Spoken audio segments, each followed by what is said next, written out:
Fort William Henry Museum in the village of Lake George, New York, has ghosts. Not spectral soldiers from colonial times, but 9 cannons recovered over 6 decades ago from an unknown 18th century Florida shipwreck. To uncover the artillery pieces hidden past, these iron sentries were the focus of a recent archaeological investigation. This project is interesting because it's a mystery, and everyone loves a mystery.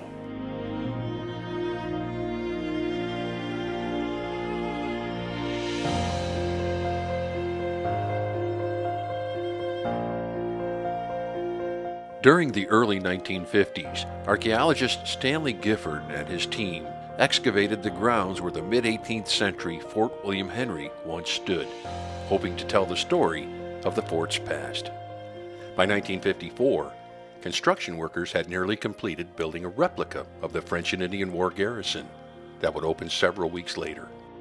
In March 1954, a truck from Florida arrived carrying 9 cannons. They were building this replica fort. They had an epiphany that they had a fort and no guns. So Fort William Henry Corporation principals purchased these guns for the tourist attraction. The cannons showed evidence of 2 centuries immersed in salt water, and newspapers told only a few sentences of their history.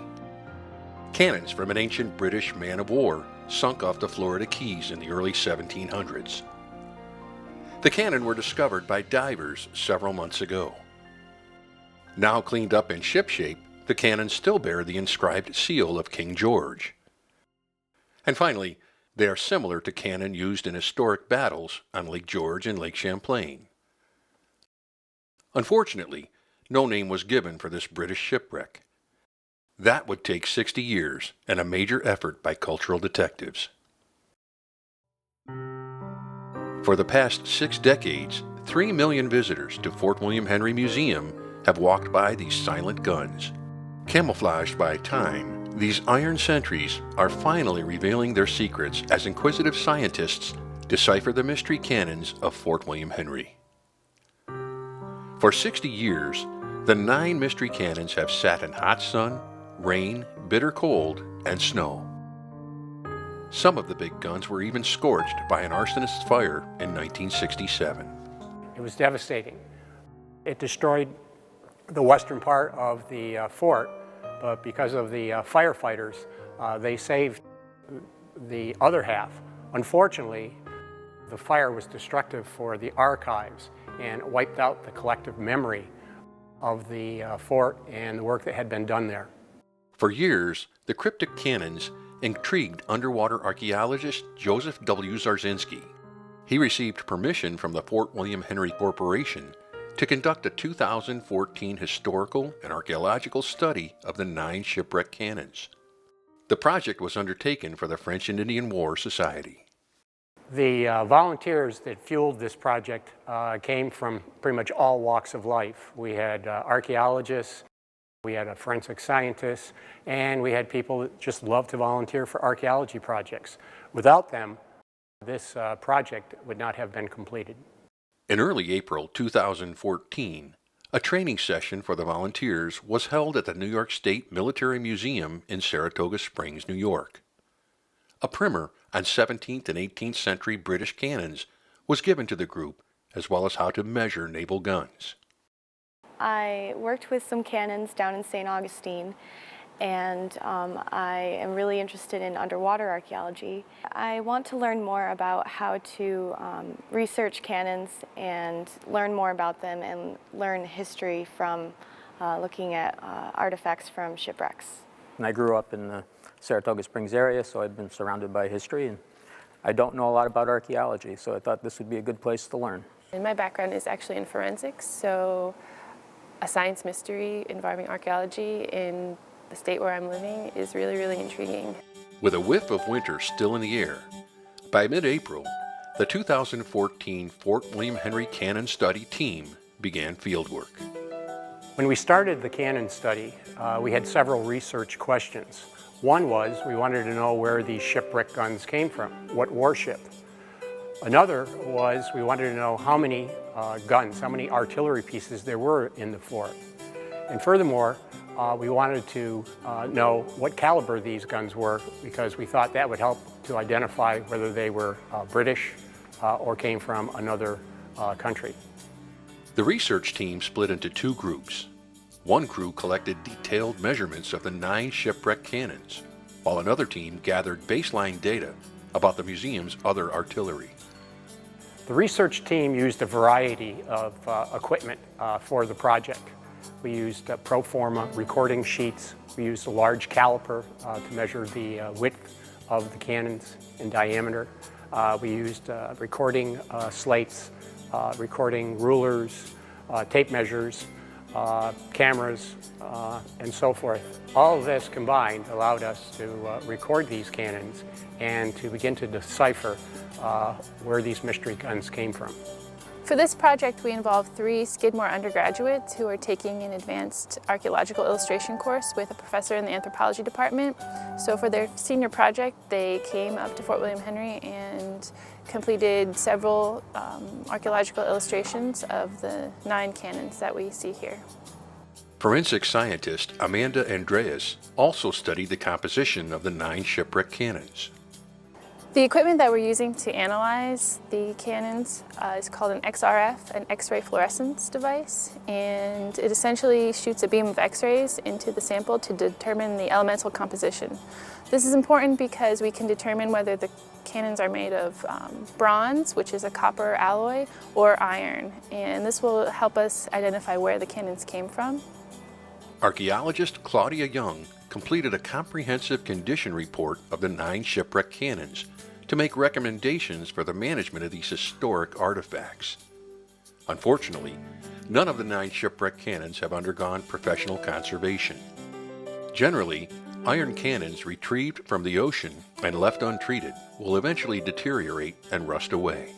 The cannons that we have here are heavily degraded and also covered with multiple layers of paint. So we've taken some of the paint samples back into the laboratory and we're going to do scanning electron microscopy analysis on them. So we can see how many layers of paint are on the samples. Besides surface corrosion, the research team consulting conservator Kathleen McCormick identified the source of iridescence observed on some cannons. The iridescence is from a petroleum byproduct, a coating applied to the guns, which is now leaching.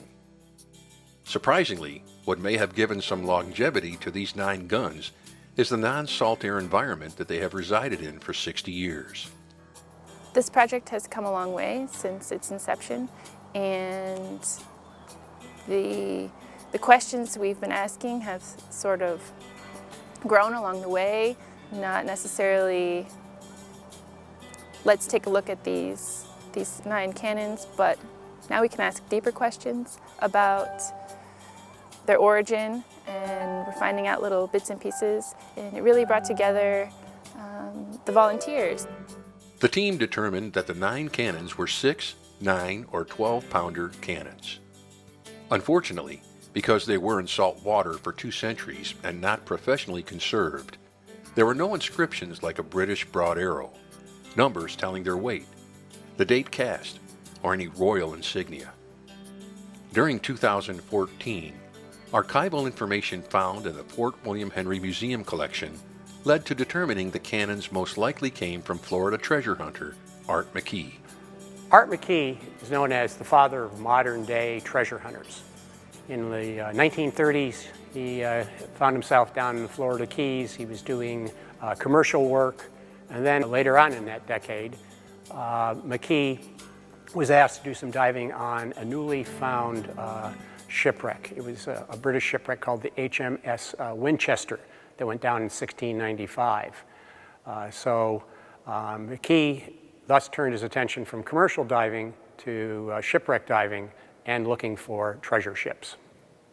These old photographs show cannons being loaded onto the same truck that arrived at Fort William Henry in March 1954, proving the artillery came from Art McKee.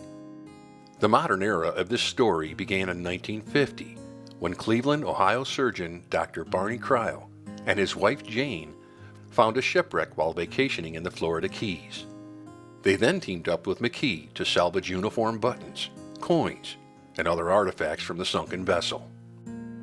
Following the 1950 work that was done by Cryle and McKee, Cryle went to the Smithsonian and met with Mendel Peterson. Peterson was the newly appointed curator of naval history at the Smithsonian. Peterson became interested in this project because of some of the artifacts that he was shown. Thus, in 1951, the Smithsonian Institution got involved to back a second dive expedition on this, and they brought in Edwin Link.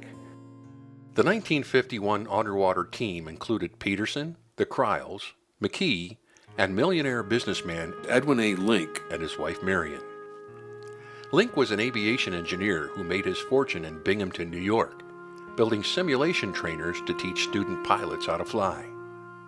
The 1951 shipwreck investigation would be for Mendel Peterson, Edwin A. Link, and his wife Marion, their introduction to underwater archaeology. As a result of both the 1950 and 1951 project on this shipwreck site, Mendel Peterson was able to look at the assemblage of artifacts and come up that it was a British shipwreck. They had British cannonballs, they had British cannons. He knew that it was a ship that had not gone down during conflict because the tampion, the plug that was in the muzzle of the cannons, was still there, so they were not set for fighting. And there was a variety of other artifacts. This led him to deduce that it was the HMS Looe site off of Marathon in Florida. Paramount to that was also a coin, a Swedish coin that had been found. It dated to 1720. So he had the range of about 1720 to 1750, and the HMS Looe went down in 1744. So thus, they knew the name of their shipwreck. The HMS Looe was nearly 125 feet long, 35 feet wide, and was built at Limehouse, England in 1741 during the War of Jenkins' Ear. The fifth-rate ship of the line, a frigate, reportedly carried 44 guns, 20 12-pounders, 20 9-pounders, and 4 6-pounders. The War of Jenkins' Ear is kind of an unusual war. It started when Captain Robert Jenkins went to Parliament one day, and he explained that he had his ear severed earlier in the 1730s down in the Caribbean when a Spanish Coast Guard vessel stopped his merchant ship. He was interrogated, his ear was cut off. Thus, that was the catalyst for this naval war between Spain and Britain from 1739 to 1748. In the early 1950s, a friend of Jane and Dr. Barney Cryle uncovered a first-hand account in the Public Records Office in London of the HMS Looe's loss. The warship had seized a suspected Spanish vessel on February 5, 1744. While cruising off the Florida Keys, escorting the prize ship to Charleston, South Carolina, both ships grounded on a reef. Unable to free either vessel, the two crews were put onto a nearby island. The warship was deliberately burned to prevent its capture, and the Spanish craft sank. Fortunately, a small sailing vessel was spotted nearby, and the Looe's captain ordered a longboat with Marines to chase it. The vessel was caught, and the Looe's crew and captives made it to safety. At the start of the cannon study, the archaeology team believed the mystery cannons came from one of several British shipwrecks off Florida. There were 3 candidates for this shipwreck site, 3 British warships. One was the HMS Winchester, another the HMS Looe, and the third was the HMS Looe. The Winchester wrecked in 1695, northeast of Key Largo, Florida. Antiquarians salvaged it in the late 1930s and early 1940s. Therefore, this shipwreck was dismissed as the source of the mystery guns, since back in 1954, the Winchester find was not a recent discovery. Another candidate for the mystery guns of replica Fort William Henry lies off Florida in Biscayne National Park. HMS Looe was a 5th-rate British warship that was built in 1744 and sank here in what was to become the park in 1748. Here is one of Foley's cannons lying at the shipwreck site. The Foley was found in 1978, thus it wasn't a recent find. So this narrows it down for the mystery guns of Fort William Henry is coming from the HMS Looe. The field work was done in the early 1950s. The guns were acquired in 1954. But how did the principals at Fort William Henry Corporation find out about these shipwreck cannons? We believe that the Looe guns ended up in Lake George in 1954 because treasure hunter Art McKee was in Schenectady, New York in 1952. He was there to give a lecture to a group of Rotarians, other civic groups, and some business owners. And you know, the belief is that the head of the Fort William Henry Corporation at the time, Harold Veeder, who was from Schenectady, either he attended that lecture or knew about it.